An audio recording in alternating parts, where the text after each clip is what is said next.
Land Rover Defender. This is the 130, the super long one. This is also the Outbound model, which takes out the third row of seats. And how does this compare to the newcomer on the market? It's not necessarily new, but it's newly redesigned, the Lexus GX 550. Is this worth the chunk of change of $93,000, or should you just get the Lexus GX? Let's get into it.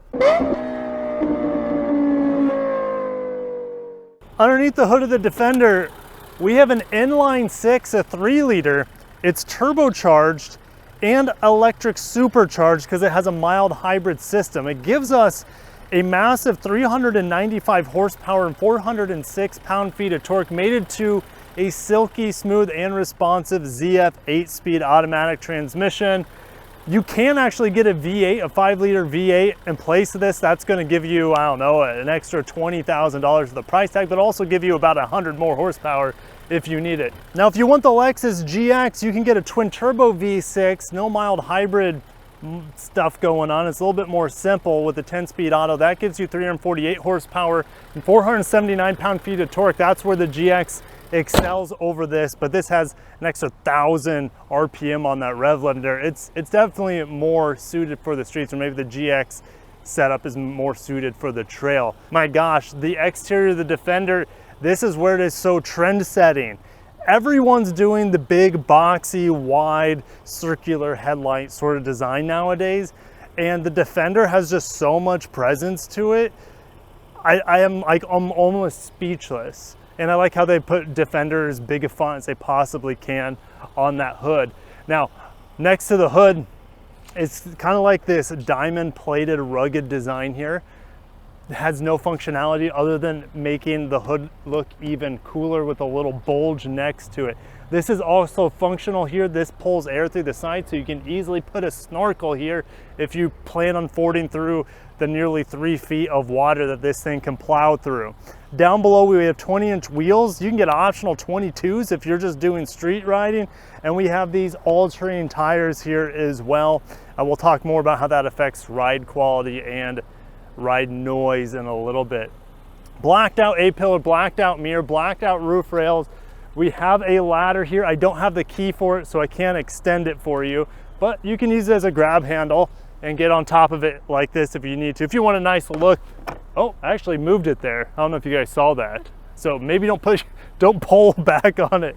All right, and this is the Outbound model. So where's the rear window? It's gone. We just have this plastic piece here that really adds to the length of this vehicle. Being a 130, this is the largest Defender that they make. They make a 90, a 110, I believe, and the 130 here. This thing's about 210 inches long. It's much longer than the Lexus GX. I guess maybe the 110 would be a better competitor, but I love the rear tire on the back here. Looks amazing. Again, that big boxy design on the back. You got these recovery hooks here. Defender in small lettering back here because there's not a lot of room to put the Defender logo like there is on the front with this spare tire on the back. Opening this up, this is where the 130 is going to appeal to a lot of people, is a cargo space, but notice you have some cubbies down here as well. Great visibility through this rear window. Come in close here. We have this tonneau cover, and it reminds me of kind of like the canvas tents that you would see in the desert or something. I love this feature in here. It's held down by a bunch of bungees right now. I'm not going to remove it for you guys. You can just see how much space is in here. And you also have a nice household 180 watt 110 volt. You have a 12 volt back here as well. Tons of space. Even the back of the seats are nice and rugged, so when you fold them down, lots of additional cargo space. A third row sunroof here that would be excellent for the potential third row in the standard 130s, and it's set up for a third row with a USB-C as well as a vent for that third row passenger as well. Now closing this, that was a weak close. Let's do that again. All right, coming to the side. Again, I don't have the key for the extra storage box here, but this really adds to the look of the Defender. It is really, really pretty. Is it as cool as the ladder on the other side? That's up for you to decide. All right, coming in, very rugged doors, paint matched. Cassie likes the screws in here, very Jeep-like, she says. And the speaker grills here in the Meridian are pretty good. The base could be better, but the kids are already littering with these all-weather floor mats in here already. But you know, the Defender is a really good vehicle for kiddos, believe it or not. Climate control back here for the kids. You also have charging USB-A's back there for them. Vents here, but not only that, you have vents here right above the kids' heads. So excellent for cooling in the hot summer sun and keeping you warm during the winters. But beautiful panel roof here as well, bringing lots of light in for the kids. Just a couple things before we start going. Lots of space down here. The kids are getting restless, so we need to be quick and get on the road. But lots of space down here. Here's this amazing cool box. It has 2 different settings, and this thing gets ice cold. Cassie loves the wireless charger here. A couple USBs up front. And I love this feature here. You just press this button, and then it will allow me to choose the driving modes, all right, which there's a gajillion of them. Go figure, you're in a Defender. We have a high-low function in here. Of course, you got to be in neutral for, so I'll go ahead and pump it into neutral, and it's going to ahead and put it into low gear. But you also have center and rear locking diffs in here if you plan on ever taking this off-road. And another USB hidden in here that I just saw. Cass just found a secret pass-through behind the screen as well. And pulling out here, and the good old Defender. It sounds pretty good. Engine's not quite warmed up. We're just pulling out of the neighborhood. I love driving this thing. It is so tall. You have such a great command of the road. It's smooth. You feel its heft though, which we'll talk about, I guess, as we start driving. But so Cass, your first time ever in a Defender is right now. You've been in here a total of like 2 minutes. What is your thoughts of what you see on the inside? Because you've seen these on the outside, you love how they look. Yeah, I love the outside. What do you think about this inside? I would call this utilitarian luxury. Okay. It's very, very nice. Obviously, like, it's like a nicer quality materials, yep. But it is very like minimal utilitarian just for what it needs to do, you know? Right. You don't see any like shiny gloss or like any intricate designs. Sure. Now there are some interior options that will switch out this black portion for a nice tan. Ooh, that would be I love that color scheme. More our speed. Yes. I like how they have a shifter here. Oh, I know. And it's almost like a pilot's joystick with a trigger on the back.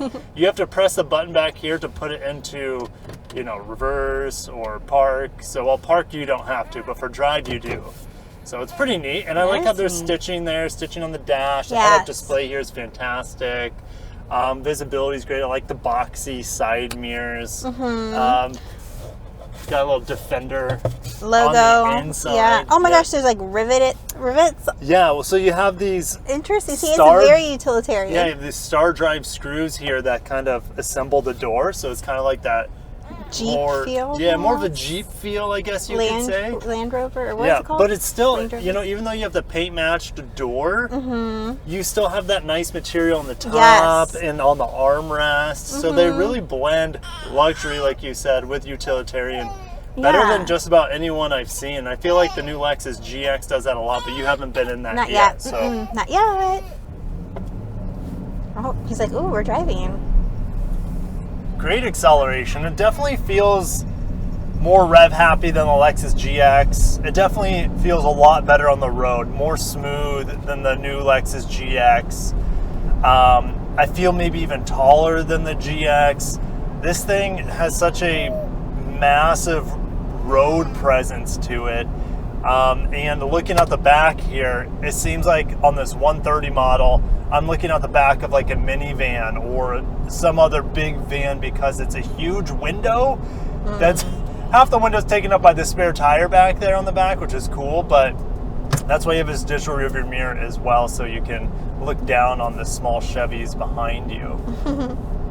The steering wheel is massive as well, and I'm glad it is because it fits the character of this Defender quite well. A volume over here, it's very, very practical. It's the same layout I had in the Evoque last week. And so it was just like, there's no learning curve when I got in here. In fact, there was less learning curve because of all the physical climate control buttons. And the Evoque, it was all into the touchscreen, and Land Rover decided to take a lot of the functionality and put it here in physical controls instead of having you do the touchscreen for everything, which is great for when you're off-roading. And that's what this vehicle is specifically designed for, but we know most people are doing on-roading. Now, like the Lexus GX, fuel economy is going to be pretty miserable in here. I'm seeing like 17 miles per gallon in the city. That's where the GX kind of averages, and they both have V6 powertrains like we mentioned. Now, the Lexus GX has kind of taken this very horizontal and vertical interior of the Defender, has implemented it into the Lexus GX, but I like this interior better than the GX. I have all the climate controls is physical, but yeah, there's just so much more utilitarian, I feel like, built into this interior while still having a nice amount of luxury. And I don't know if the Lexus GX feels as good as this. Right. But this does cost more. Now, I like having a volume knob, but it's all the way over by you. What's up with that? Well, because maybe the passenger controls the volume. I guess, but I have some right here on my steering wheel, so I guess that's the consolation. But I think this car is like the epitome of like wealth whispers. You know what I mean? Stealth wealth? Stealth wealth. Like, it's very minimal, very like utilitarian, very like, I'm going to the Outback and I'm going to drive around, but it's comfortable, and the materials are classy and nice. And I never drove the previous Defenders, the real like metal box looking things that you typically see in Egypt and things like that. Oh yeah, those look so fun. But apparently those are like the worst cars in the world to drive on the road. And this thing, they're loud, huh? Well, they're loud and comfortable, and not comfortable, so uncomfortable. Uncomfortable, yeah. This thing is a cloud. Yeah. It's a magic carpet ride. You sit above everyone, like I mentioned, and it's just, the amenities in here are perfect. It's very smooth, comfortable, and if you need your ventilated seats, you push down the center knob here and you twist it. Like, I don't even have to think. If I need my heated seats, I just push down and twist the other way. Nice. Which is pretty cool. Yeah. So love the simplicity they built into the climate control here to be able to do a lot of it without having to actually look, which is great. I know the Lexus GX, you have to go through like the touchscreen just to do the ventilated seats, and then those have massaging seats, but you have to go through like 5 menus to get it. It's a little too complex. It's too complex. Now this screen is kind of small for the size of this vehicle. This is the same size as the screen that I had in the tiny Evoque last week. Yeah, it definitely doesn't like impede your vision at all. Like, it's just like snuck in there, you know? Right. Now, it is very well designed to fit right between these two like horizontal, I don't know, rows of the dash. So it looks pretty sleek overall, and I do like the Android Auto implementation. It works just so seamlessly, wirelessly, and that's something I always have an issue with Toyota products and their wireless Android Auto. It's hit or miss. I haven't had any connectivity issues last week with the Evoque or this week here with the Defender. It's just masterpiece. And look how big I can make this screen here. Oh, I just pressed the navigation button here, the Google Maps, and it takes up the whole screen, which is awesome. That's nice. Super, super nice. Now, one thing with that additional storage on the back of the vehicle, it does take up my side mirror visibility. But that's just like a small gripe. Right. You could always take it off, but you're not going to look as cool. Right. But do you still have like the ability, like they'll tell you like there's a car next to you with that? Yeah, I still have blind spot monitor. Okay. And conversely, on this side, instead of the storage box, I have the ladder, which takes up some of my visibility as well. There's just so many like gadgets outside of the car. This thing's got a lot of flair. It's very much like for the people who like vintage, like, oh, you know, I don't need tech, so my tech is very minimal and my physicalness is very like out there, but I also like to go on adventures. It's like, you know, the younger wealthy person. Yeah. And I think, I mean, obviously I'm not taking this off-road, and nor is the majority of people with the Defender. Not with how much you spend on it, my word. Yeah, this thing's $93K. And you can get this with a V8 if you want, and that's going to push it to like $120K, something like that. I personally don't need any more power than this. The 8-speed ZF in here is masterclass. Like, it's one of the best transmissions in the world. And this engine is very rev happy. Now it could have more torque, and that's where the Lexus GX beats it. So I know it can tow a lot as well, but if you're doing off-roading stuff, you might want to have some more of that low-end grunt that the GX has over this. And the GX, if I remember correctly, is quite a bit lighter too. So that's a benefit in the off-road department as well. I guess, well, we won't be able to get into the handling here. I don't like throwing this thing in the turns. It doesn't feel terrible, but it's super heavy.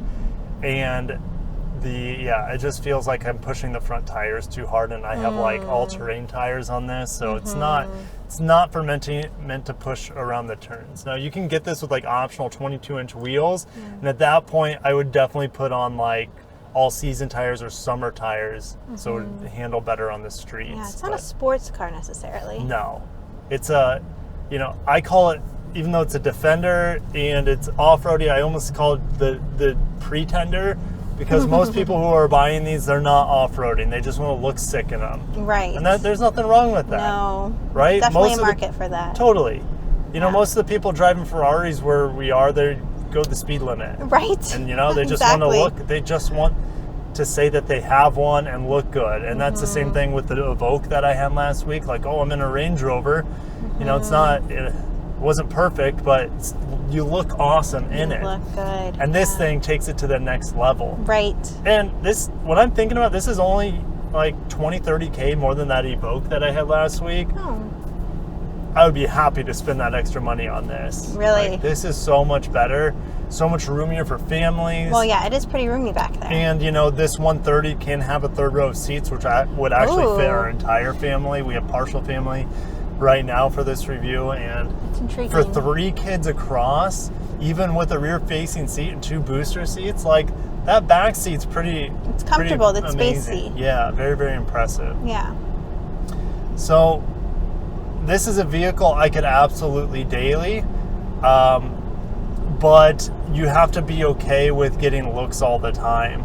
I feel when I come to a stop, I get more looks than any other vehicle that I've driven recently. Really? Yeah. That's cool. All different types of people, different ages, women, men, different. Yeah, it's an eye magnet. Right. And this one's unique since it doesn't have like the windows in the rear, and it's super long. That's the first thing you said when you saw it. It's so long. Like, why is it so long?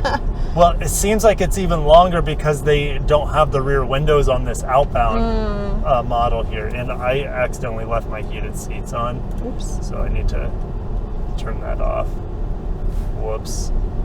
Heated seats work pretty well in here. If you plan on also taking this thing in long road trips, it would be amazing for your fuel economy. It would be better on the highway too, but there's so much space, like so much headroom. I would be comfortable in here for hours. I don't think I have massaging seats in here, but at least I have ventilated seats. But these seats are comfy. Yeah, they're comfy. Like you said, it's like sitting on like a cloud. You're definitely like sitting on top. It's not a hug. Now with these all-terrain tires, you do hear the road a little bit, or the tire noise. But like I said, if you're gonna be driving this mainly on the street, you could probably switch it out for like all seasons. It takes away from the cool rugged look to it. It does. But if you never take this on the trail, I don't know why you would need all-terrain tires, because you're just going to hear the tires a lot. It's not terrible, but I think it would be an almost perfect luxury experience in here if we didn't have the tire noise. It is a massive sunroof, and there's one in the very, very back. No. Yeah. To warm up your groceries? Well, warm up the groceries, right? But you can close the one in the back just like you can close this one. But, it's really a 3-row vehicle that they just took the 3rd row out of. I see. On the Lexus Overtrail GX is the same sort of thing, right? Where you'll find vents back there, USB ports that are not supposed to be back there, that sort of thing. Well, it's like camping, right? You go on your trails, maybe you camp in your Defender. Right. Well, you can absolutely camp in this vehicle, I would say. Fold down these back seats. No, they don't fold flat, but enough. You could put a mattress on and you forget about it. Right. But wow, yeah. Land Rover, thank you for sending us our first Defender on the channel. Thank you. Cass has been eyeing these things. Oh, that guy scared Yeah, me. he's Sorry. It's okay. He saw us for sure. He saw us, yes. Cass has been eyeing these things for a long time. Well, they look so intriguing and cool. Yeah. Like, I wanted to see what was inside. And now I got to. Now you got to. You got to experience It's fun. the full-on Defender for the streets. You know, we're not taking it off-road. No, it's okay with me. It's fine with me as well. And I haven't once raised the suspension on here, which obviously you would do that if you're doing some more extreme off-roading or going into water or stuff. But, you know, a lot of people like to just say that they have the capability to do something but Right. never use it. Right. Or Right. you show it off during car line, you know? Like, Oh gosh, it gets so much attention dropping off the kids or oh my picking them goodness. up at school. Like, Okay, Maggie. this is one thing that the Defender doesn't have. It doesn't have a potty for kids. So no car's Take perfect. note. Yeah, Land Take Rover. note, Land Rover. Maybe have a porta potty accessory that you can buy from Yeah. Land Rover. That'd be great. There you go. But I'm gonna miss this vehicle. Yeah, me too. It's easy on the eyes. It's comfortable in the tush, and it gives Cass all the feelings that she looks for in a vehicle, which is tall, boxy, That's safe true. feeling. I love the tall boxy safe car. This is right up your alley. It is. Unfortunately, we have to give it back, I but know. this is like honestly probably one of the, like, if money was no object, this would probably, the G-Wagon's up there for you. Oh, I know. I'm so This, bad. you like the Lexus GX as I well. do. I You'd be love happy with that. Yeah, you'd be happy with any of them. So this is like the tall, boxy mom-mobile. that Mom-mobile. dads would be happy to drive as well. Oh, yeah. So, all right, we're gonna end it there. Thank you guys for watching, and thanks again, Land Rover. And is it better than the Lexus GX? Yeah, it costs a little bit more. I would say it's definitely better in road manners. The looks department is subjective, but Right. they're both really, really close. So just get what you want. That's how close they are Yeah. after driving both of them. So, anyways, we'll catch you guys in the next one. Peace.